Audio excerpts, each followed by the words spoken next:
এয়ারপোর্টে বউ আমাকে বিদায় জানাতে এসে হঠাৎ জড়িয়ে ধরে কেঁদে উঠল। বলল, তুমি যেও না, আমার এত টাকার দরকার নেই। ওর কান্না দেখে আমার চোখের পানি আর ধরে রাখতে পারলাম না। মার বোন যতই বুঝাই, ওকে কিছুতেই থামানো যাচ্ছিল না। অনেক কষ্টে বুঝিয়ে ভেতরে ঢুকলাম। মনে হচ্ছিল বুকের ভেতর কেউ ছিঁড়ে নিচ্ছে কিছু একটা। আমি সংসারের বড় ছেলে, বাবা অনেক আগেই মারা গেছেন, তাই সংসারের দায়িত্ব কাঁধে নিয়ে আবারও বিদেশ যাচ্ছি। বেকারত্ব আর কম পড়াশোনার কারণে ভালো কাজ পাইনি, তাই বিদেশের মাটিতে ঘাম ছড়িয়ে সংসারটা টিকিয়ে রাখতে হবে। বিমানে উঠেই বইয়ের মুখটা মনে পড়ল। ওর ভালোবাসায় আমি মুগ্ধ। সত্যি নিজেকে ভাগ্যবান মনে হয়। 3 মাসের ছুটি যেন 3 দিনের মতো কেটে গেল। এখন মনে হচ্ছে সবকিছু ফেলে থেকে যাই। বাবা মারা যান আমার বিদেশে যাওয়ার কয়েক মাস পর। শেষ দেখা হয়নি, সেই স্মৃতি এখনো বুকের মধ্যে কাটার মতো বিঁধে আছে। এবার আমার মা অসুস্থ, মনে একটাই ভয়, যদি আবার কাউকে হারাতে হয়। বিমানে বসে চোখের পানি মুছছিলাম। পাশের এক ভাই বলল, ভাই কাঁদবেন না, কিন্তু ওর চোখেও পানি ছিল।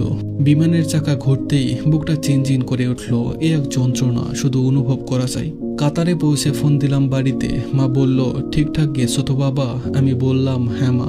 বোন জানালো, ভাবি কিছু খাচ্ছে না, সারা রাত শুধু কাঁদছে। ফোনে ওকে অনেক বোঝালাম, তবুও কান্না থামছে না। শেষে বললাম, তুমি না খেলে কিন্তু আমিও খাবো না। তখন সে মাথা নাড়ালো, ঠিক আছে।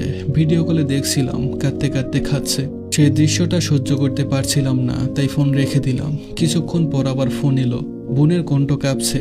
বলল, ভাইয়া ভাবি হঠাৎ মাথা ঘুরে পড়ে গেছে। মাথা ঘুরে গেল আমারও। বোনের ফোন কানে নিয়ে আমিও স্তব্ধ হয়ে গেলাম। ওপাশে শুধু কান্নার শব্দ। কিছুই বুঝতে পারছিলাম না কি হয়েছে ওর। বারবার চিৎকার করে বলছিলাম, কি হয়েছে আমার বউয়ের, বলো তোমরা আমাকে। বোনের গলা ভেঙে আসছিল। বলছে, ভাইয়া ভাবিকে হাসপাতালে নেওয়া হয়েছে, ডাক্তার বলেছে হার্ট অ্যাটাক হয়েছে। আমার শরীরটা কাঁপতে লাগলো, চারিপাশ ঝাপসা হয়ে গেল। মনে হচ্ছিল পৃথিবীটা থমকে গেছে।